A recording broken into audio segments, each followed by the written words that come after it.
Welcome to the Dirt Court Jesters podcast, your home for dirt track racing across the country and right here in the Ohio Valley. This is Josh, and in episode 40, Justin Peck breaks out the broom. Sponsorships your mama warned you about, Rookie or Not, and Muller Raceway Park. I hope you guys are ready to get dirty.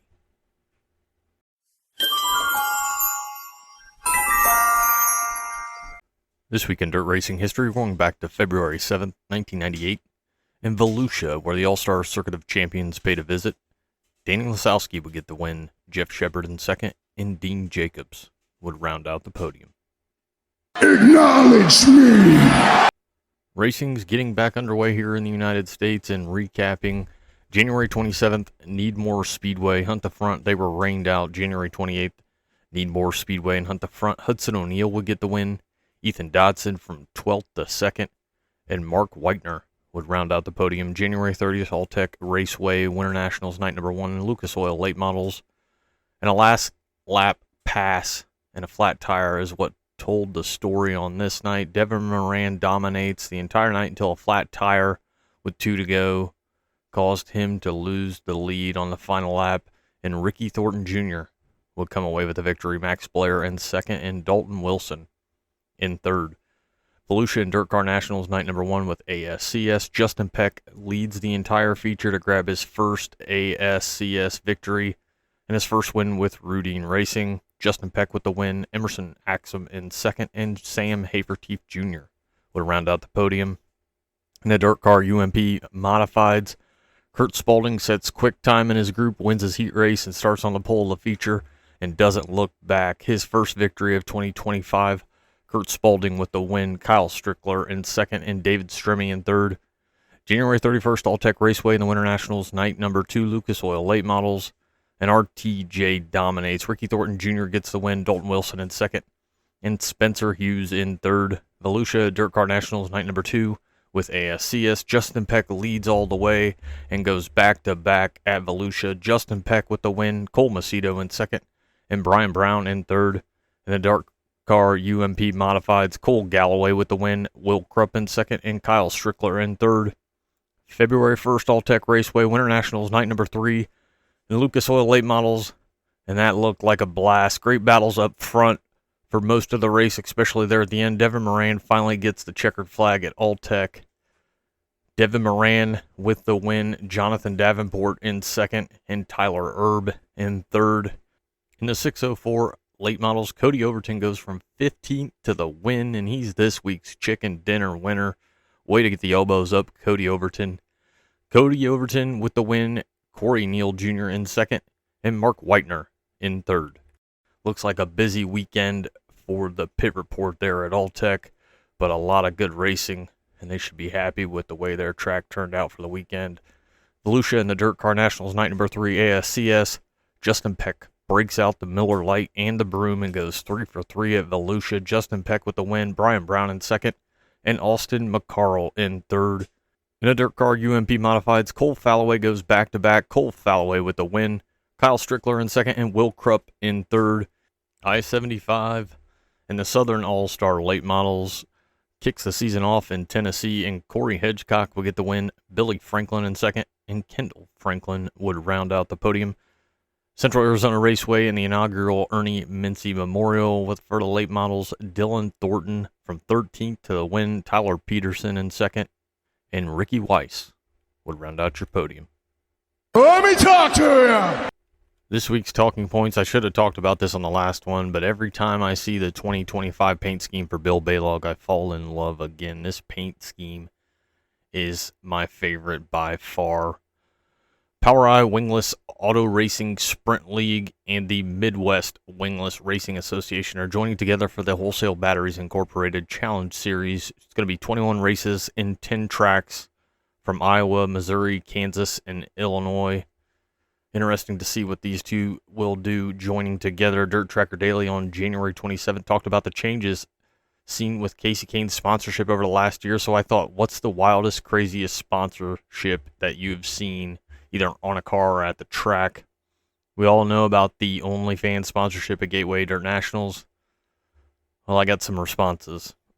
Todd would fill me in on Candy's Gentleman Club and Erie Speedway, Frisky's Ferries, who sponsored some late models in a street stock series in Kentucky and Indiana. MI Sprint would share a picture of a sprint with singlesnightlife.com on it, and Dylan Terry Photography was kind enough to point out that Randy's Trainees was also sponsoring that ride. Hey, Cody let me know about the modifieds sponsored by Anti-Monkey Butt and Adam and Eve. Bikini Zone came up, as did D-Nuts. Thanks, Dave. Amanda mentioned the Lion's Den used to be a sponsor at Butler. And JD reminded me that there's also an OnlyFans sponsor at the Tulsa Shootout. Buck Rub's Gentleman's Club in Pennsylvania was also mentioned. There's some crazy ones out there. I'm sure we didn't even scratch the surface. If you want to laugh, try finding some interesting sponsorships at tracks and on cars. Scotty Thiel joined the Ragged Edge Racing team in 2025. Roughly 40 races, mixing it up between 410s and 360s. From ASCS to USCS to GLSS, High Limit, War of Outlaws, IRA, and Fast. Sam Haferteef Jr. is 1 win away from tying Jason Johnson for the second most ASCS National Tour wins, and a 6th championship would give Sam Haferteef Jr. the all-time record. And it wouldn't be a Dirt Court Jester podcast if we didn't talk about Wickerbills. High Limit and War of Outlaws are both going to allow a 1.5 inch Wickerbill in 2025. Speed Sport article on January 29th titled Talking Wickerbills, Does a 1/2 inch Matter? Depends on who you're asking. David Gravel said a Wickerbill is not the most important factor in providing good racing. And Donnie Schatz seems to agree with this statement and thinks tires. Now, Cole, there is something else. Tires is what wins a race. Might be where to start to make the racing better. If we're not talking about Wickerbills, we're talking about safety. Brian Shirley had a terrible fire during Hunt the Front action at Needmore and had a hell of a time getting out of the car.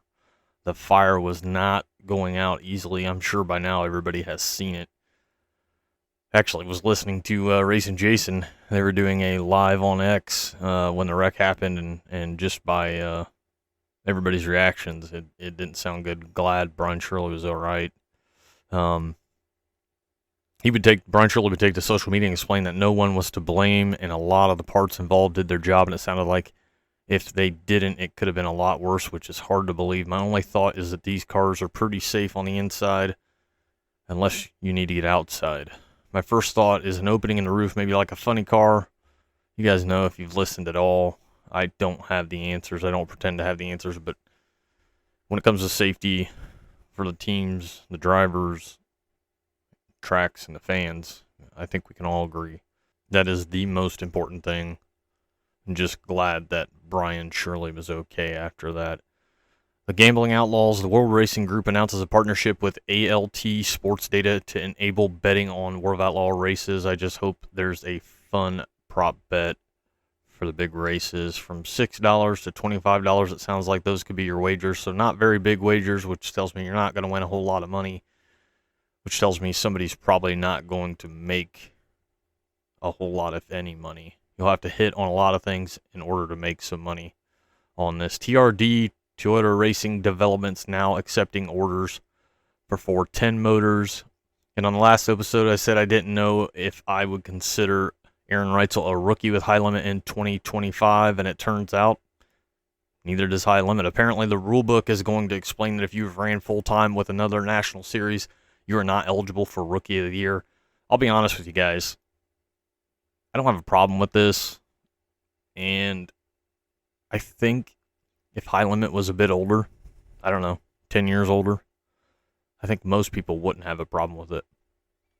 That's just my 2 cents. As the War of Outlaws get ready to hit the track, it's time to pick a champion for 2025, and I'm going to go with another back-to-back champion, and David Gravel is going to win his second World of Outlaw championship. I just can't trust Carson Macedo, and I think Donnie can be Donnie at times. I thought there towards the end of the season, Donnie was kind of coming around. I thought we were going to see the Donnie of old. Maybe we get that in 2025. I don't know, but right now I think this championship is David Gravel's to lose. As always, want to give a shout out to a Victory Fuel.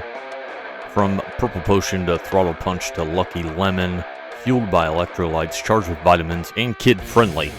Fuel your victory at drinkvictory.com and use the code Jesters10 at checkout to save. Drinkvictory.com and use the code Jesters10 at checkout to save. This week's View from the Valley, I'm going to start with AFCS and their schedule. Not a single show for the 410s with Attica on Friday night and Fremont on Saturday. They're going to make sure that those guys can race back-to-back nights every weekend they run. Great idea, very cool. There are 2 non-points single races for the 305s, and both of those races are going to be at Millstream. AFCS season starts April 18th and will end on September 6th. Boss schedule still waiting on the full schedule, but for now, Boss looks to open and finish the season at Millstream in May. The quarter mile spectacular at Millstream with Fast and the USAC D2 Midgets. They're also going to pay a visit to Limaland in May. The Ohio IMCA Race Savers still have a couple dates that they are working on. They're starting the season April 26th at Lawrenceburg, and that's going to be co-sanctioned, which they're going to do a few times throughout the season. And May 24th, they're actually going to go to Beckley Motor Speedway with the Carolina Sprint Tour. They're also going to hit Indiana a few times on July 18th, the Kevin Huntley race at Bloomington. They've got Paragon on there. And like I said, Lawrenceburg. They make stops in Ohio, Indiana, and the one stop in West Virginia at Beckley on May 24th. And they're going to wrap up the season on October 11th at Muskegum Speedway. Florence Speedway announces increased purses for all weekly classes. This includes start money as well. Their marquee events are going to be the Ralph Latham Memorial on May 3rd for $25,000 to win. Hunt the Front stops by on June 28th for $20,000 to win. July 11th and 12th, the Kentucky Sprint Nationals with High Limit. And the North-South 100, August 7th through the 9th, and $75,000 to win. I'm the tower of power, too sweet to be sour. I'm funky like a monkey. Sky's the limit and space is the place. Series, teams, drivers, tracks, dirt media, this is your time, and this is your Spotlight. Spotlight's on, and this week's Spotlight is going to be Moeller Raceway Park. The quarter-mile clay oval Moeller Raceway Park was originally built by the Moeller family in 2006 and opened in May of 2007. Located near Williamsburg, Ohio, just off State Route 32, Moeller Raceway Park offers weekly Friday night racing. Moeller's going to run late models, modified, sport mods, compacts, legends, and Crown Vics in their regular racing. They also host special race nights with 410 sprints, 305 sprints, and midgets. Opening night for Moeller is going to be April 4th. May 30th, the USAC D2 midgets stop by for their first of 3 visits. June 13th, the Ironman late model. And a week later, the All-Star Circuit of Champions on June 20th. June 27th, the Dwayne Ragland Memorial for modifieds and $3,000 to win. July 18th, the Ironman late models and the Dustbuster, $47,000 to win. August 1st, the Ironman late models and the Ike, and $5,000 to win. On September 12th, they're going to have free grandstands if you want to catch a race at Moeller. And Enduros are going to wrap up their season on October 17th. Advertising packages start at just $250. If you're interested, you can email them at mrpraceway@gmail.com, and they'll send you some information on that, or you can go to mrpracewaypark.com for more information. I drank a beer. I drank another beer. 3 beers. 4 beers. Oh, no. Wrapping up this week's episode with racing to come. February 3rd, Volusia and the Dirt Car Nationals and the UMP Modifieds. February 4th, Ocala and the Lucas Oil Late Models. Volusia is going to have the Dirt Car Nationals with UMP Modifieds. February 5th, All-Tech and the Short Track Super Series Big Block Modifieds. Ocala and the Lucas Oil Late Models. Volusia and the Dirt Car Nationals with the World of Outlaw Sprint Cars and UMP Modifieds. February 6th, All-Tech again with the Short Track Super Series Big Block Modifieds. Ocala is going to have Lucas Oil Late Models. Volusia and the Dirt Car Nationals with the World of Outlaw Sprint Cars and the UMP Modifieds.